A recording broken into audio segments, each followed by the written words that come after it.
So when we talk about math modeling, what we're going to do typically is take numerical data that we observe in our environment and then use that data to understand better what observation we're making.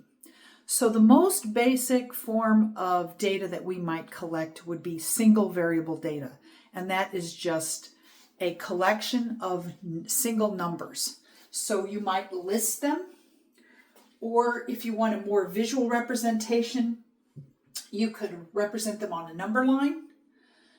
Sometimes a number line is not very useful because it only works if the data is listed one time. Each value is listed just once.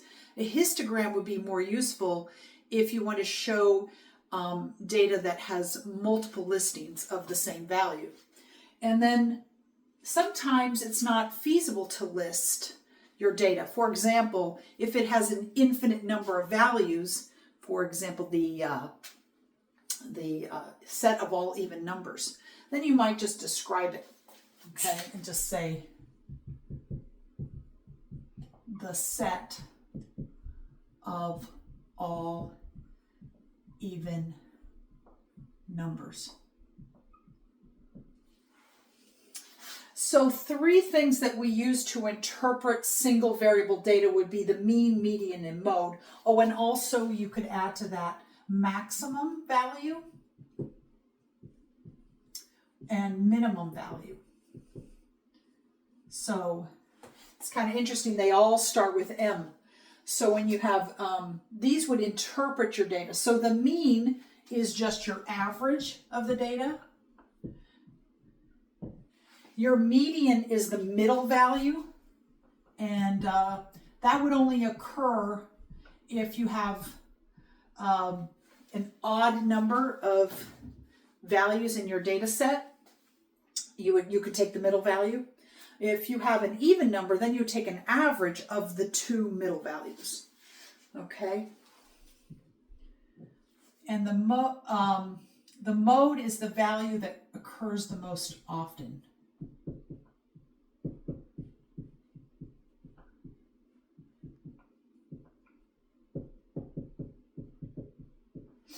Of course, maximum is the largest value and minimum is the smallest value.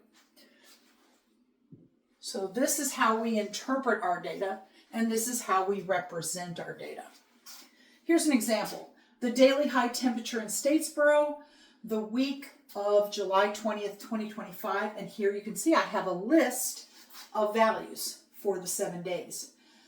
Typically when we list numerical data, we put it inside brackets to show that it's our set of data that we're considering. We might want to represent it on the number line. Again, this is useful for just visually seeing what the minimum value is. In this case, it's 91, or what the maximum value is. So a number line is useful for ordering and determining minimum and maximum. But you can see here that 95 is represented twice in the list, but on a number line, we only have it once. So in that case, you'd want a histogram. And so typically you might use an X to show a single value. And since 95 is represented twice, we have 2 X's. Okay, that's an example of a histogram. So here you can readily identify the mode. The mode is the value that occurs the most often.